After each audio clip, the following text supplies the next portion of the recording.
નમસ્કાર, હું પ્રશાંત Dodiya world inbox એકેડેમીની YouTube ચેનલમાં આપ તમામનું હાર્દિક સ્વાગત કરું છું. જીપીએસસી મેન સંવાદ સિરીઝને રિલેટેડ ક્વેશ્ચન કાલે તમને બધાને મળી ગયો હતો અને આજે એ ક્વેશ્ચનના આન્સરમાં કઈ કઈ બાબતો લખાય અને કયા કયા ડાયમેન્શન એડ કરાય એની આપણે ચર્ચા કરવાની છે. તો કાલે જે ક્વેશ્ચન મળ્યો હતો એનો મુદ્દો કયો હતો? એનો મુદ્દો હતો એટીટ્યુડ અને એપ્ટિટ્યુડ, બરાબર. અને એને ગુજરાતીમાં આપણે કહેશું તો એટીટ્યુડને ગુજરાતીમાં કહેવાય છે વલણ અથવા તો અભિવૃત્તિ, અને એપ્ટિટ્યુડને ગુજરાતીમાં કહેવાય છે યોગ્યતા. તો આ બંને વચ્ચેના ડિફરન્સીસ શું છે એ જોશું.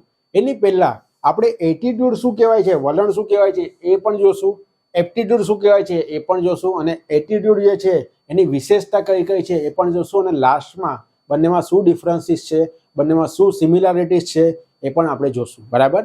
એટીટ્યુડનો ઓલરેડી આપણે એક મુદ્દો કરી ગયા છે અને એમાં એટીટ્યુડ વિશે, વલણ વિશે બહુ જ વિસ્તૃતમાં આપણે ચર્ચા કરી છે, બરાબર. તો કદાચ તમે એ વિડીયો ના જોયો તો આની પહેલાનો વિડીયો છે, તે વિડીયો તમારે જોઈ લેવા વિનંતી છે. છતાં પણ આપણે એટીટ્યુડના બેઝિકથી આપણે આજે સમજીશું કે જેથી કદાચ તમને લાસ્ટ લેક્ચરમાં ખબર ના પડી હોય તો આ લેક્ચરમાં તમને વધારે ડિટેલમાં ખબર પડી જશે, બરાબર. ચલો, તો સૌથી પહેલા તો આપણે એ જાણવું જરૂરી છે કે એટીટ્યુડ એટલે શું, વલણ અથવા તો અભિવૃત્તિ એટલે શું, બરાબર.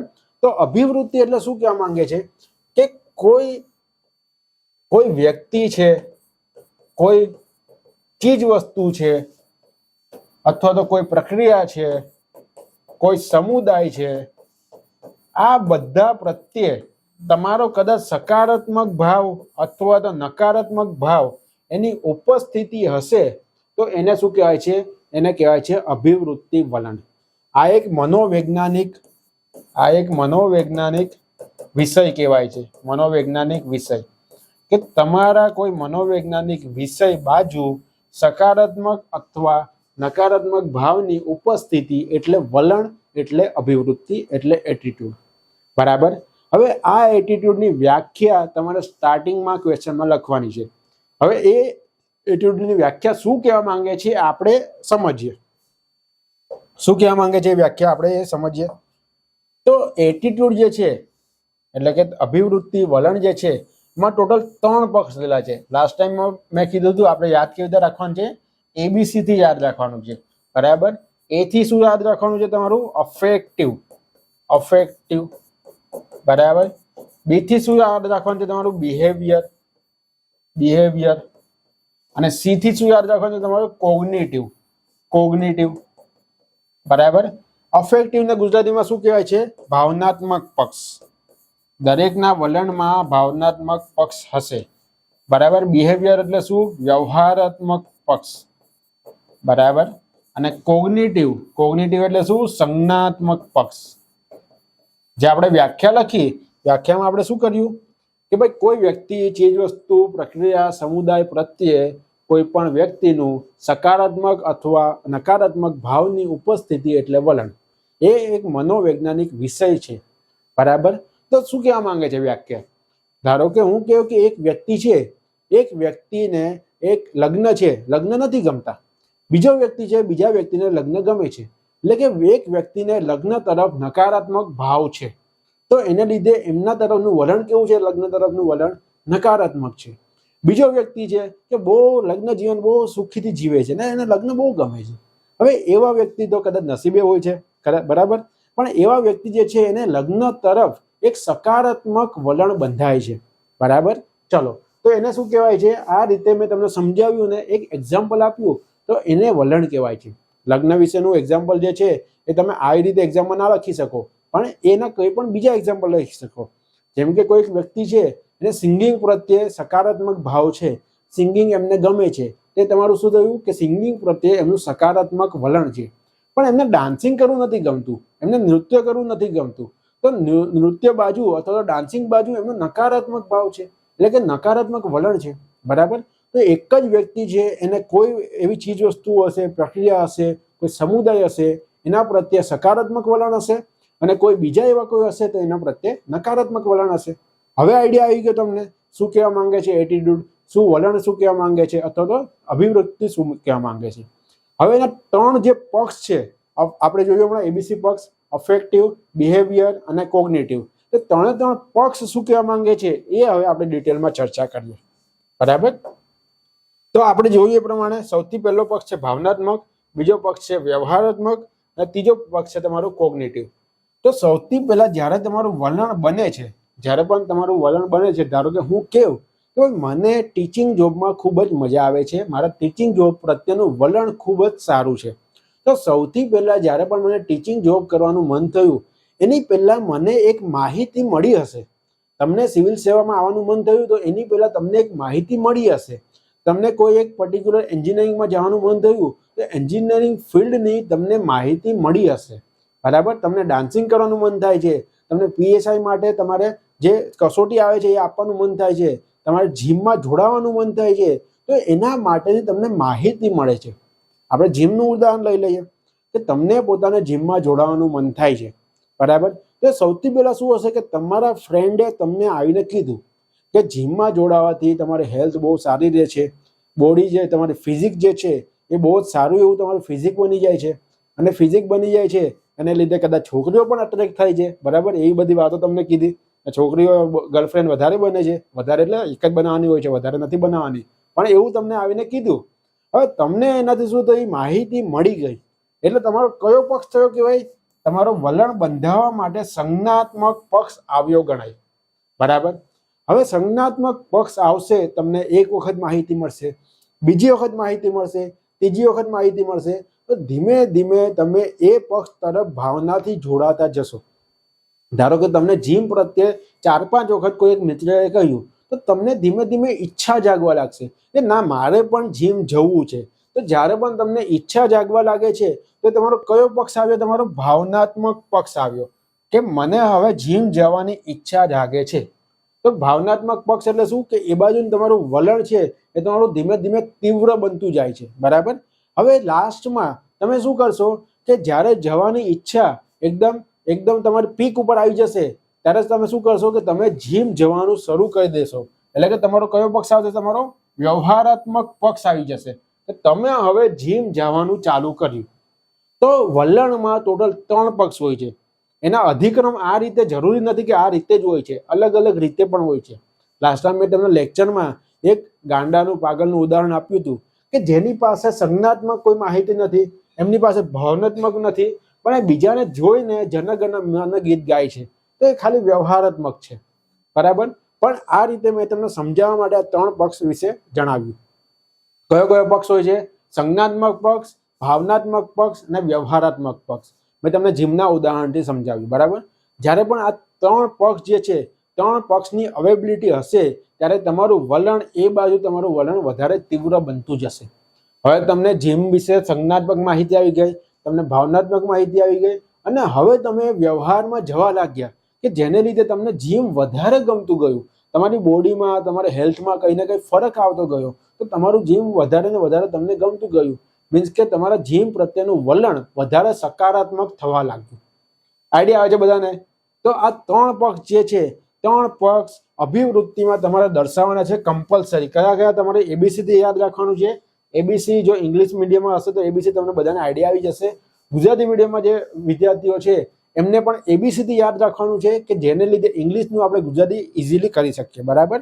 એ એટલે શું તમારું છે, અફેક્ટિવ. અફેક્ટિવ એટલે શું તમારે આપણે જોયું ભાવનાત્મક. બી એટલે બિહેવિયર. બિહેવિયર એટલે શું તમારું વ્યવહારાત્મક. સી એટલે કોગ્નિટિવ. કોગ્નિટિવ એટલે શું, સંજ્ઞાત્મક, બરાબર. તો આ રીતે જે પહેલા પેજનું અડધું છે, અડધા પેજમાં આ બધી માહિતી આપણે લખી દઈશું કે ભાઈ એટીટ્યુડ એટલે શું, બરાબર. એટલે કે વલણ અથવા તો અભિવૃત્તિ એટલે શું. તો અભિવૃત્તિની વ્યાખ્યા લખી અને એના નીચે 3 પક્ષ કરીને આપણે આ રીતે એરો કરીને પણ લખી શકીએ છીએ, અથવા તો સાદી રીતે પણ 1 2 3 કરીને પણ લખી શકીએ છીએ. આઈડિયા આવી ગયો બધાને કે શું લખવાનું છે, કેવી રીતે લખવાનું છે. આજે પણ આપણે જીપીએસસી મેન સંવાદ સિરીઝ ચલાવીએ છીએ એમાં ખાલી આપણે સોલ્વ પણ નથી કરાવતા, પણ એ જે 200 શબ્દમાં 2 પેજમાં કઈ રીતે સમાવવું છે, કયા કયા વાક્યો લખવા છે, કયા કયા શબ્દો લખવા છે, એ પણ આપણે સમજાવીએ છીએ. ઘણી બધી શું થાય છે આપણે કે આપણી પાસે માહિતીનો સ્ત્રોત ખૂબ જ મોટો હોય, પણ હવે જ્યારે પણ મને 200 શબ્દમાં 2 પેજમાં કહેશે ત્યારે 2 પેજમાં મારે સમાવવું બહુ મુશ્કેલ બનશે. હું ઘણા બધા છોકરાઓને પેપર તપાસતો હોય મેથ્સના, ત્યારે એમને લખેલું બધું સાચું હોય છે, પણ ક્વેશ્ચનની ડિમાન્ડમાં જે પૂછ્યું હોય છે એ ક્વેશ્ચનની ડિમાન્ડ પ્રમાણે લખતા નથી. કદાચ એ વસ્તુ પૂછી છે તો એ વસ્તુની આજુબાજુની બધી વસ્તુ લખી નાખે છે. નીતિ આયોગનો કોઈ રિપોર્ટ પૂછ્યો છે, નીતિ આયોગનો AI રિપોર્ટ પૂછ્યો છે, આર્ટિફિશિયલ ઇન્ટેલિજન્સનો રિપોર્ટ પૂછ્યો છે. હવે આર્ટિફિશિયલ ઇન્ટેલિજન્સ વિશે બધું લખશે, પણ ભાઈ નીતિ આયોગનો રિપોર્ટ પૂછ્યો છે તારે રિપોર્ટ વિશે લખવાનું છે. આર્ટિફિશિયલ ઇન્ટેલિજન્સ વિશે તને લખવા માટે પૂછ્યું જ નથી, તને રિપોર્ટ વિશે કીધું છે. તો રિપોર્ટમાં શું આવશે? સૌથી પહેલા નીતિ આયોગ જે છે એનું ઇન્ટ્રોડક્શન આવશે, પછી રિપોર્ટ ક્યારથી બહાર કાઢે છે એનું ઇન્ટ્રોડક્શન આવશે, એના પછી રિપોર્ટમાં કઈ કઈ બાબતો છે, રિપોર્ટમાં કયા સ્ટેટનું કયો રેન્ક છે, રિપોર્ટમાં ભવિષ્યમાં શું સુધારા થઈ શકે છે, એ બધી બાબતો યાદ રાખવાની છે, એ બધી બાબતો લખવાની છે. તમારે શું જોવે છે કે આર્ટિફિશિયલ ઇન્ટેલિજન્સ વર્ડ આવી ગયો એટલે હવે હું ગમે કરીને 2 પેજ છે, 2 પેજ આર્ટિફિશિયલ ઇન્ટેલિજન્સમાં હું ભરી નાખીશ. તો જે ક્વેશ્ચનની ડિમાન્ડ છે એ પ્રમાણે ફૂલફિલ નથી થતી, એ પ્રમાણે તમે આપી નથી શકતા, કે જેને લીધે આપણને એવું લાગે છે કે ટોપર છે, ટોપરની હું કોપી જોઉં છું તો એને 1.5 પેજ લખ્યું છે છતાં પણ એને 6 માર્ક મળ્યા છે. પણ હું મારું પોતાનું જોઉં છું તો મેં 2 પેજ લખ્યા છે છતાં પણ મને 2 માર્ક મળ્યા છે. કેમ? કયા કારણોસર? કારણ કે તમે ક્વેશ્ચનના રિલેટેડ કંઈ લખ્યું નથી, તમે આજુબાજુની બધી માહિતી લખી છે. તો પહેલી કળા જે છે એ તમારે ક્વેશ્ચન સમજવાની કળા તમારે વિકાસવાની છે, કે તમારે સ્કિલ કહેવાય છે કે ક્વેશ્ચન તમે અન્ડરસ્ટેન્ડ કેવી રીતે કરે છો, ક્વેશ્ચનમાં શું પૂછ્યું છે એ તમને પહેલા અન્ડરસ્ટેન્ડ થશે તો તમે આરામથી બધી વસ્તુ લખી નાખશો. રેગ્યુલર પ્રિપેરેશનમાં બધી વસ્તુ આવે જ છે, પણ ક્વેશ્ચન સમજશો તો એ તમે 2 પેજમાં લખી નાખશો.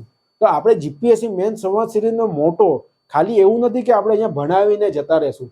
આપણો મોટો એવો પણ છે કે ભાઈ એ પ્રશ્નના જવાબમાં કઈ સ્પેસિફિક બાબતો એડ કરવી કે જેથી મેક્સિમમ માર્ક મળે. કારણ કે આપણને મળ્યા તો 2 જ પેજ છે બધાને, બરાબર? ચલો, તો 3 પક્ષો છે. આપણે અભિવૃત્તિ શું છે એના વિશેની ચર્ચા કરીએ. હવે આગળ જઈએ આપણે બીજી વસ્તુ. હવે આના પછી કે ભાઈ અભિવૃત્તિ જે છે, વલણ જે છે એની વિશેષતા શું છે, એની વિશેષતા કઈ કઈ છે, બરાબર? તેની વિશેષતા આપણે 5 થી 6 વિશેષતા જોઈએ. તો સૌથી પહેલું વસ્તુ કે ભાઈ એ જન્મજાત નથી, જન્મજાત નથી. વિશેષતા શું છે કે પહેલી વિશેષતા કે જન્મજાત નથી, એટલે કે શું? એને શીખી શકાય છે, વલણને શીખી શકાય છે. નાનપણથી તમે જ્યારથી જન્મ્યા ત્યારથી નક્કી હોય છે કે તમને સિંગિંગ ગમે છે કે ડાન્સિંગ ગમે છે, બરાબર? નક્કી નથી હોતું. ડાન્સિંગ પ્રત્યે તમારી શું છે ભાવ, શું છે તમારો, સિંગિંગ પ્રત્યે તમારો શું ભાવ છે. પણ તમે પછી સમાજના લોકોને જોવો છો, બીજા લોકોને જોવો છો, તમે કોઈ સિંગરને જોવો છો તો તમને ધીમે ધીમે ગમવા લાગે છે, તમને એના પ્રત્યે ભાવના પેદા થાય છે ને એના બાદ તમે સિંગિંગ કરવાનું ચાલુ કરો છો. તો આ પ્રમાણે તમારું વલણ જે છે, વલણ તમે શું કર્યું? એક વલણ તમે શીખ્યા કોઈ પાસેથી, જન્મજાત નથી હોતું. આઈડિયા આવે છે બધાને, બરાબર? બીજી વસ્તુ કે આ જે અભિરુચિ અને વલણ જે કહેવાય છે એ મનોવૈજ્ઞાનિક વિષય પર નિર્ધારિત છે. મનોવૈજ્ઞાનિક વિષય, મનોવૈજ્ઞાનિક વિષય જે છે એના પર નિર્ધારિત છે, બરાબર? મનોવૈજ્ઞાનિક વિષય તરફનો સકારાત્મક અથવા નકારાત્મક ભાવ હશે તો પણ એને શું કહેવાશે? અભિવૃત્તિ કહેવાય છે. આપણે વ્યાખ્યામાં જોયું તો આનો વિષય કયો છે? મનોવૈજ્ઞાનિક વિષય છે, બરાબર? એના 3 પક્ષ આપણે જોયા. 3 પક્ષ કયા કયા હતા? ABC, અફેક્ટિવ, બિહેવિયર અને કોગ્નિટિવ. તો એ પણ આપણે વિશેષતામાં લખી શકીએ છીએ. ચોથી વસ્તુ કે અભિવૃત્તિ જે છે એ સ્થાયી હોય છે મોટા ભાગે, ઓલવેઝ નહીં પણ મોટા ભાગે સ્થાયી હોય છે. કારણ કે જે આપણે અભિવૃત્તિ શીખ્યા છે એ શીખવાની પ્રક્રિયા જે છે પ્રક્રિયા ખૂબ જ લાંબી છે. આજે હું તમને કહું છું કે મેં ટીચિંગ ફિલ્ડમાં હું આવ્યો છું, તો ટીચિંગ ફિલ્ડમાં હું આજે ને આજે કાલે ને કાલે ઉઠીને નથી આવી ગયો, પણ એનો રસ મને કદાચ 10 વર્ષ પહેલા પણ કદાચ રસ હશે. હું ધીમે ધીમે લોકોને 2-3 લોકોને ભણાવતો હશે, હું મારા ફ્રેન્ડને પણ ભણાવતો હતો. ધીમે ધીમે મેં સ્કૂલમાં પણ ભણાવવાનું ચાલુ કર્યું હતું, બરાબર? એના પછી જીપીએસસીની પ્રિપેરેશન ચાલુ કરી, પ્રિપેરેશન પછી હું પણ આમાં આવ્યો. તો એક પ્રોસેસ થકી હું આમાં આવ્યો છે. હવે મને ભણાવવા પ્રત્યેનું વલણ મારું સકારાત્મક છે, તો ભણાવવા પ્રત્યેનું વલણ મારું નકારાત્મક થાય એની પોસિબિલિટી ખૂબ જ ઓછી છે. કારણ કે મેં આ ફિલ્ડમાં 8 વર્ષ 10 વર્ષ આપ્યા હશે, તો 8 વર્ષ 10 વર્ષ જેમાં મેં આપ્યા છે એના તરફ મને નકારાત્મક વલણ આવવું that is next to impossible. પણ યસ, કે કોઈ ક્રાંતિકારી કઈ વસ્તુ થાય છે, બરાબર? ક્રાંતિકારી કોઈ વસ્તુ થાય છે તો એવું બની શકે, બરાબર? ધારો કે આપણે કહીએ કે આપણે 12મા સુધી છે, 12મા ધોરણ સુધી આપણા જે વલણ જે હોય છે એ વલણ કોઈ એક તરફ ઝૂકેલા હોય છે. ધારો કે આપણે કહીએ કે આપણામાં ત્યારે ટોલરન્સ નથી હોતું, સહિષ્ણુતા નથી હોતી, કે લોકોના ધર્મને અથવા લોકો જે અલગ અલગ સમાજ છે એમના જે પણ એમના ટ્રેડિશન છે એને આપણે એક્સેપ્ટ નથી કરતા. કારણ કે આપણે એક 12માં જ્યારે હોય છે 12મા સુધી ત્યારે આપણે પોતાના સિટીમાં પોતાના ગામમાં જ રહેતા હોય છે, પરંતુ જ્યારે 12th પછીની કોલેજ કરવાની આવે છે ત્યારે આપણે ઘરની બહાર નીકળીએ છીએ, કોલેજમાં જઈએ છીએ, હોસ્ટેલમાં રહીએ છીએ ને હોસ્ટેલમાં અલગ અલગ ધર્મના લોકોને મળીએ છીએ, અલગ અલગ સમાજના લોકોને મળીએ છીએ, ત્યારે એમના જે ટ્રેડિશન હોય છે એમના પ્રત્યે પણ આપણને એક આકર્ષણ થાય છે ને એમના માણસ જે હોય છે, મનુષ્ય જે હોય છે, જે સમાજના લોકો જે હોય છે એમના પ્રત્યે પણ એવું થાય છે કે આ લોકો ખરાબ તો નથી ભાઈ, જે વિશે હું વિચારતો હતો એવું તો નથી, આ વ્યક્તિઓ બધા સારા જ છે. તો કેમ આવું થાય છે? કારણ કે એ લોકો એમની સાથે રહેવા લાગ્યા છે, એમના સારા સારા પક્ષો ગમવા લાગ્યા છે એમને, બરાબર. એને લીધે શું થાય છે ભાઈ, એમના તરફનું વલણ એમનું સકારાત્મક થાય છે ને એમના તરફનું વલણ પહેલા શું હતું, 12મા પહેલા નકારાત્મક હતું, પણ રહેવાથી આ એક ક્રાંતિકારી પ્રવૃત્તિ થઈ કે 4 વર્ષ હોસ્ટેલમાં રહ્યા તો ગમે એ વિદ્યાર્થી હશે, ધારો કે આપણે એક એક્ઝામ્પલ લઈએ કે ભાઈ ઓપનનો વિદ્યાર્થી હશે ને એસટીના વિદ્યાર્થી સાથે રહેતો હશે, પણ 4 વર્ષ પછી એ બંને વચ્ચે ડિફરન્સીસ નહીં બચે, કારણ કે ડેઈલી સાથે ખાય છે, ડેઈલી સાથે આખો દિવસ ફરે છે, ડેઈલી ક્લાસીસમાં જાય છે, ડેઈલી ભણે સાથે છે, નોટ્સ એકબીજાની બનાવે છે, બરાબર. એકબીજા નોટ્સ બનાવે એટલે વાંચે સાથે છે, એકબીજા નોટ્સ બનાવે એવું નથી કહેતો, બરાબર. તો એ વસ્તુ સાથે બધી વસ્તુ થતી હોય તો જે ડિફરન્સીસ માઇન્ડમાં હોય છે, નકારાત્મક વલણ હોય છે, એ ચેન્જ થઈને સકારાત્મક બની જાય છે, બરાબર છે. તો જન્મજાત નથી હોતા પહેલી વસ્તુ. બીજી વસ્તુ કે સ્થાયી હોય છે, પણ કોઈ ક્રાંતિકારી પ્રવૃત્તિ થાય તો એ તમારા સ્થાયીને બદલે ચેન્જ થઈ શકે છે, પોસિબિલિટી બધી છે, બરાબર. ચલો, ત્રીજી વસ્તુ કે વ્યક્તિના વ્યવહારમાં અસર કરે છે. એટલે શું કહેવા માંગે છે કે મારો કોઈ ચીજ વસ્તુ પ્રત્યે અથવા સમુદાય પ્રત્યે સકારાત્મક વલણ અથવા નકારાત્મક વલણ છે તો એને લીધે મારા વ્યવહારમાં કંઈ ને કંઈ અસર થશે. ધારો કે હું તમને કહ્યું કે 2 સમુદાય છે, મને એક સમુદાય ગમે છે, મારો એમના પ્રત્યે સકારાત્મક વલણ છે, બીજા સમુદાય પ્રત્યે મારું નકારાત્મક વલણ છે. હવે જેમના પ્રત્યે સકારાત્મક વલણ હશે એમને હું વધારે મળીશ, એમના માટે મને પ્રેમ વધારે ઉત્પન્ન થશે, એમના માટે મને ગિફ્ટ લઈ જવાનું મન વધારે થશે. જ્યારે જેમના પ્રત્યે મને નકારાત્મક વલણ છે એમનાથી હું દૂર રહીશ, એમની સાથે હું વાત નહીં કરીશ, એમનો કદાચ ફોન આવે તો હું ફોન પણ નહીં ઉપાડું. કોઈ પણ એક વ્યક્તિ છે કે જે નકારાત્મક, મારું વલણ એમના તરફ નકારાત્મક છે તો એમનો ફોન આવે તો ફોન પણ નહીં ઉપાડું, એમની સાથે વાતચીત નહીં કરીશ, બરાબર. તો મારા વ્યવહારમાં શું થયું? ચેન્જીસ થયો. વ્યવહારમાં ચેન્જીસ કેમ થયો? કારણ કે મારા વલણ પ્રમાણે ચેન્જીસ હું કરવા માંગુ છું. જેની તરફ સકારાત્મક વલણ છે એની સાથે હું સારો રહેવા માંગુ છું એટલે હું વ્યવહારમાં ચેન્જીસ એવી રીતે કરીશ. જેની તરફ નકારાત્મક વલણ છે એની સાથે હું એકદમ અલગ રહેવા માંગુ છું કે જેથી મારો વ્યવહારમાં ચેન્જીસ એવી રીતે કરીશ. આઈડિયા આવે છે? તો વ્યક્તિ જે છે વ્યક્તિના વ્યવહારમાં અસર કરે છે. એના પછીના શું પોઈન્ટ છે, એની વિશેષતા શું છે તો આપણે જોઈએ કે એ જે વિષય છે એમાં સકારાત્મક એના વિકલ્પો કેટલા છે, તો સકારાત્મક અને નકારાત્મક આ એક વિકલ્પ છે. આપણે સમજીએ આ વસ્તુ શું કહેવા માંગે છે. અને બીજો વિકલ્પ છે સકારાત્મક અથવા નકારાત્મક. હવે આ બંને વસ્તુ શું કહેવા માંગે છે આપણે એક્ઝામ્પલથી સમજીએ કે ધારો કે હું તમને કહું છું કે 2 વ્યક્તિ છે, એ વ્યક્તિ અને બી વ્યક્તિ, બરાબર. હવે તમને એક વ્યક્તિ જે છે, એક વ્યક્તિ તરફ તમને સકારાત્મક વલણ છે તમારું અને એક વ્યક્તિ તરફ તમારું નકારાત્મક વલણ છે. આ પ્લસનું સિમ્બોલ છે, પ્લસ, બરાબર. એક વ્યક્તિ તરફ તમને સકારાત્મકનું વલણ છે જ્યારે બીજા વ્યક્તિ તરફ તમને નકારાત્મક વલણ છે. તો એ તમારું કયા પક્ષમાં આવશે? સકારાત્મક અથવા નકારાત્મક. એક વ્યક્તિ મને પૂરેપૂરો ગમતો જ નથી, એ મને ગમતો જ નથી, એ મારી પાસે આવે છે, મારી પાસે બેસે છે, વાત કરે છે, મને કંઈ જ નથી ગમતું એનામાં, બરાબર. તો પૂરેપૂરો નકારાત્મક.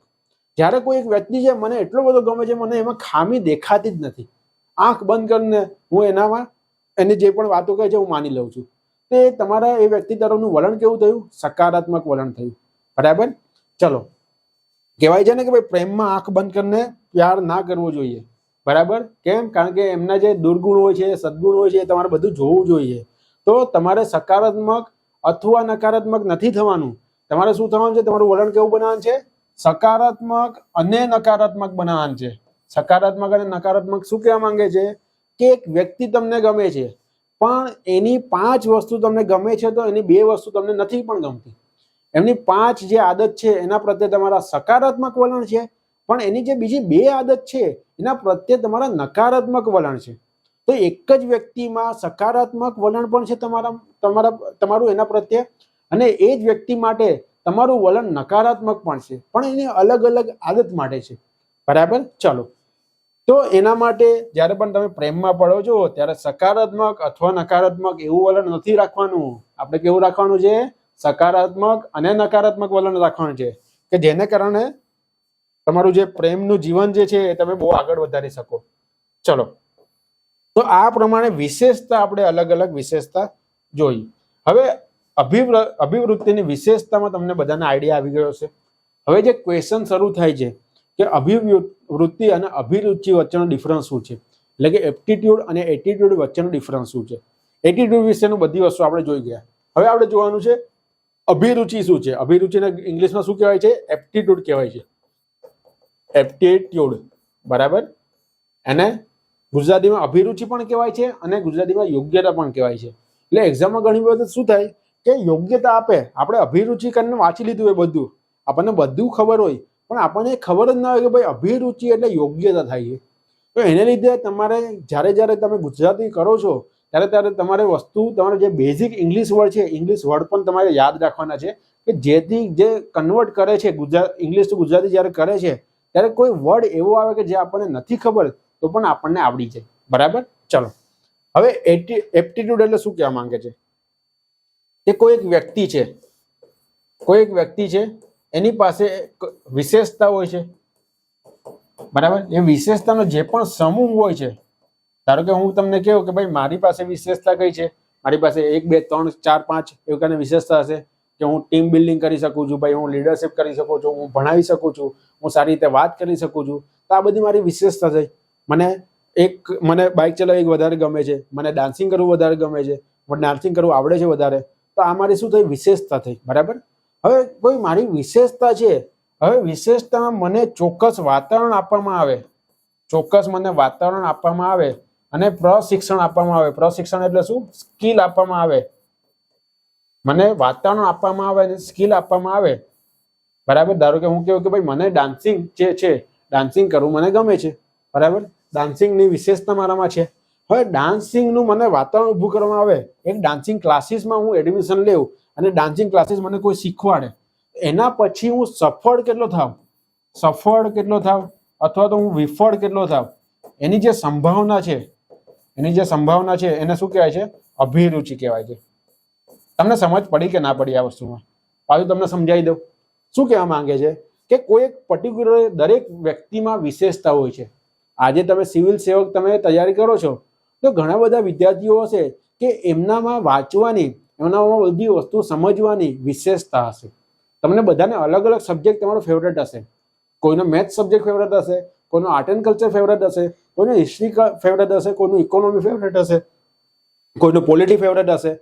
તો એ કેમ બધાના અલગ અલગ ફેવરેટ હોય છે? કારણ કે દરેકની વિશેષતા અલગ અલગ છે. સમજ પડે છે વસ્તુ? બરાબર. હવે જ્યારે તમારી વિશેષતા અલગ અલગ હોય છે, એના પછી તમને એમના સ્કિલ આપવામાં આવે, તમારું વાતાવરણ એવું ઊભું કરવામાં આવે આજુબાજુનું, એના પછી તમે સફળ થાવ કે વિફળ થાવ, એની જે સંભાવના હોય છે એને અભિરુચિ કહેવાય છે. ધારો કે હું કહું કે ભાઈ મને ભણાવવાનું ગમે છે.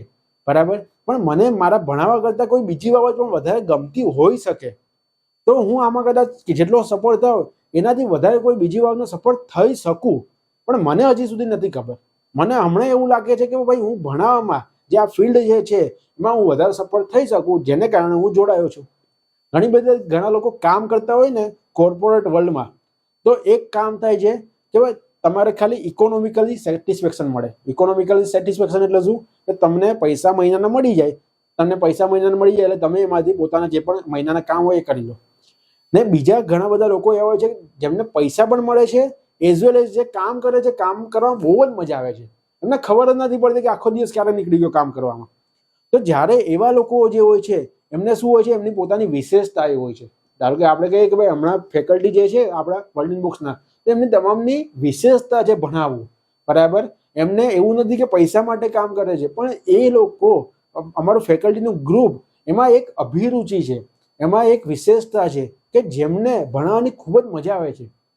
ધારો કે હું તમને કહું કે 2 કલાક ભણાવતા ક્યારે નીકળી જાય ખબર જ નથી પડતી, કે કે 2 કલાક ખબર પડી ગયા.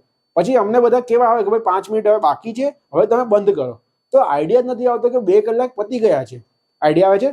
ચલો, તો એને લીધે જો ચોક્કસ વાતાવરણ આપવામાં આવે, ચોક્કસ પ્રશિક્ષણ આપવામાં આવે, તો એ વ્યક્તિ સફળ થાય છે કે વિફળ થાય છે એની સંભાવના કેટલી છે એને શું કહેવાય છે? અભિરુચિ કહેવાય છે. બધાને ખબર પડે છે વસ્તુ? એક્ઝામ્પલ થકી સમજીએ આપણે. એક્ઝામ્પલ જે કોમન એક્ઝામ્પલ છે એ કોમન એક્ઝામ્પલ લઈએ. બરાબર, એક લઈએ આપણે સચિન તેંડુલકર. બરાબર, બીજું લઈએ આપણે આશા પારેખ, અથવા તો તમે લઈ શકો છો લતા મંગેશકર. લતા મંગેશકર ને આપણે એક્ઝામ્પલ લઈએ. બરાબર, ચલો. હવે નાનપણથી આપણે ઘણી બધી તો આ વસ્તુ, આ કહાની સાંભળી પણ હશે. ભાઈ સચિન તેંડુલકરને નાનપણમાં કહેવામાં આવતે કે તમે સિંગિંગ કરો અને તમે સિંગિંગમાં બહુ વધારે પડતા આગળ જશો, તે શું આજે એ લેવલે હોતે? ના હોતે. કારણ કે એમની અભિરુચિ શેમાં છે? એમની અભિરુચિ ક્રિકેટમાં હતી. આઈડિયા આવે છે વસ્તુ ને? લતા મંગેશકર જે છે, જે ભારતના કોયલ કહેવાય છે. બરાબર, શ્રીમતી લતા મંગેશકર જે છે એ ભારતના કોયલ કહેવાય છે. એમને કદાચ કહેવામાં આવત કે તમે સ્પોર્ટમાં જાઓ, તમે એથ્લેટ બનો, તો શું આજે જે ઇન્ડિયાના સૌથી મોટા સિંગર છે એ બની શકત? ના બની શકત. તો એના લીધે શું છે? અભિરુચિ તમારી જન્મજાત છે. શું છે? અભિરુચિ તમારી જન્મજાત છે. તમારી જન્મજાત રીતે નક્કી કરેલું હોય છે કે આ વ્યક્તિમાં કઈ અભિરુચિ છે. હવે આપણે શું કરવાનું છે?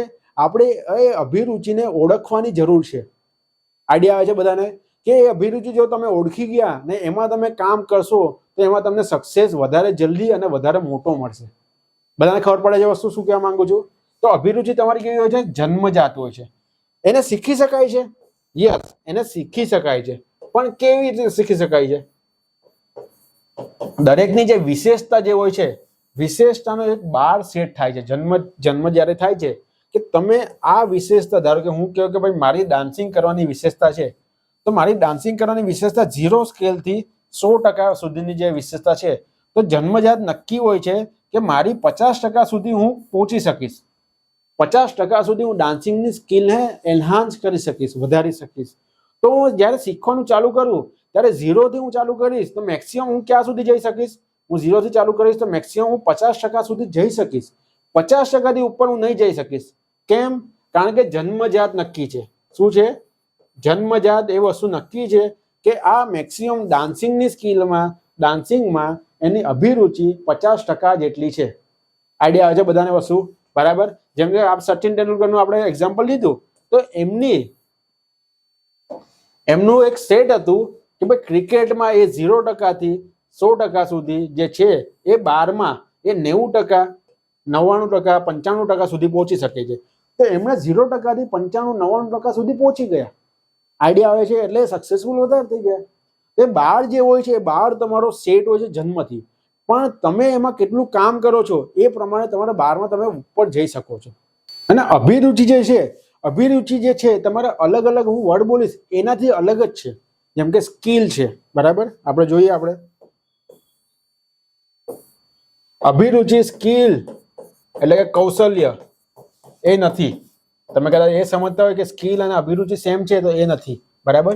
નોલેજ, નોલેજ એટલે કે જ્ઞાન, જ્ઞાન અને અભિરુચિ સેમ નથી. બરાબર. બીજી વસ્તુ કે ઇન્ટરેસ્ટ, ઇન્ટરેસ્ટ એટલે કે તમારું રુચિ. તો રુચિ અને અભિરુચિ એ બંને બી ડિફરન્ટ છે. તો અભિરુચિ એટલે કૌશલ્ય નથી, જ્ઞાન નથી, રુચિ નથી. એ બંને, એ ત્રણ વસ્તુ અલગ છે. અભિરુચિ પણ અલગ વસ્તુ છે. બરાબર. તો આમાં તમારે કન્ફ્યુઝન નથી થવાનું. આઈડિયા આવે છે બધાને? અભિરુચિ એટલે શું? તમને બધાને આઈડિયા આવી ગયો? બરાબર. તો અભિવૃત્તિ એ આપણે જોયું, અભિરુચિ એ પણ આપણે જોયું. હવે આપણે શું જોવાનું છે? બંનેમાં સિમિલારિટી શું છે, બંનેમાં ડિફરન્સ શું છે. બરાબર. ચલો, તો હવે ચાલુ કરીએ આપણે. સૌથી પહેલા તો અભિરુચિ અને અભિવૃત્તિ જે છે, જો બંને વસ્તુ જે છે એ શું નિર્ધારિત કરે છે કે તમે જીવનમાં સફળ થશો કે તમે જીવનમાં વિફળ થશો, કે તમે કોઈ પણ ક્ષેત્રમાં કે ગમે તે જગ્યાએ સફળ થશો કે તમે નિષ્ફળ થશો, એ નિર્ધારિત બંને કરે છે. અભિરુચિ પણ કરે છે અને અભિવૃત્તિ પણ કરે છે. વલણ પણ કરે છે અને યોગ્યતા પણ કરે છે. અભિવૃત્તિ એટલે વલણ અને અભિરુચિ એટલે યોગ્યતા. એમાં કઈ કન્ફ્યુઝન નથી ને? બરાબર. ચલો, તો બંને સફળતા માટે અને વિફળતા માટે ખૂબ જ ઉપયોગી છે. આપણે સફળતા ક્યારે મળી શકે આપણને? કે જ્યારે મારી જે અભિરુચિ છે એના પ્રત્યે મને અભિવૃત્તિ થાય, એટલે કે મારું વલણ અને મારી યોગ્યતા બંને સેમ થઈ જશે.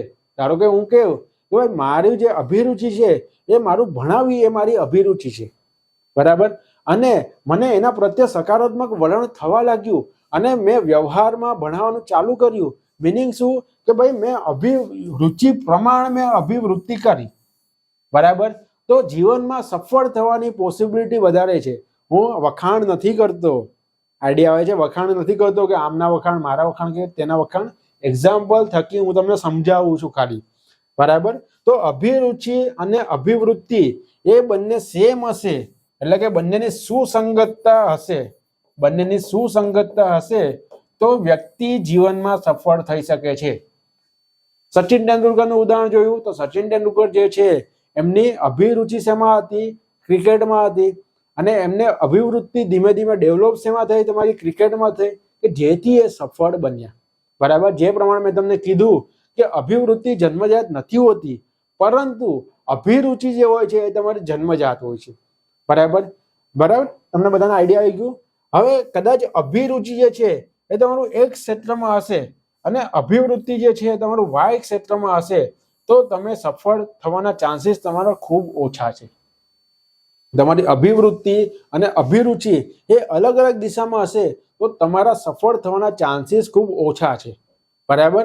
ધારો કે એક્ઝામ્પલ થકી આપણે સમજીએ તો તમારે હાર્ડવર્ક કરવું, હાર્ડવર્ક તરફ તમારું અભિવૃત્તિ છે તમારું હાર્ડવર્ક, કે ભાઈ હું સખત મહેનત કરીશ, એ બધું તમારું સકારાત્મક વલણ છે. અને તમારી અભિરુચિ શું છે? અભિરુચિ છે તમારી સિવિલ સેવક બનવું, સિવિલ સર્વિસમાં જવું, એ તમારી અભિરુચિ છે. તો આ બંને વસ્તુ તમારી સુસંગત થશે, કારણ કે સિવિલ સેવક બનવા માટે તમારે શું કરવું પડે? ખૂબ જ મહેનત કરવી પડે.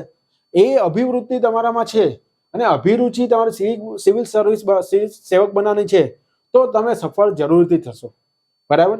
પણ તમારે અભિરુચિ તમારી સિવિલ સેવક બનવાની છે, બરાબર, પરંતુ તમે હાર્ડવર્ક તરફ તમે પોતાનું વલણ નથી રાખતા સકારાત્મક, તો તમે સિવિલ સેવક ના બની શકો, બરાબર.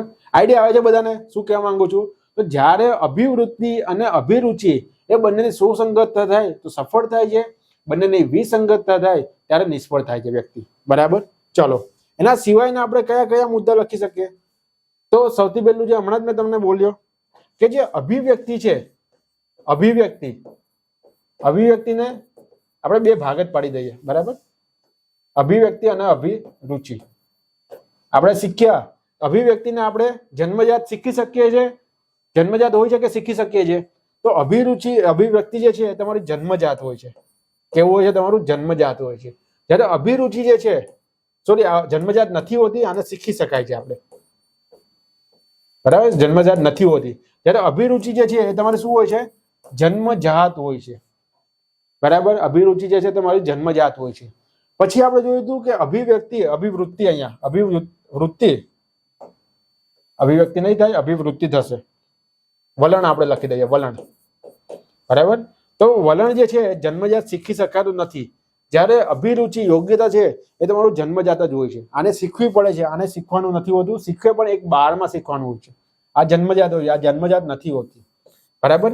બીજો મુદ્દો કે આ વ્યક્તિના વ્યવહારમાં અસર કરે છે, જ્યારે આ વ્યક્તિના વ્યવહારમાં કોઈ પણ જાતની અસર કરતું નથી, બરાબર.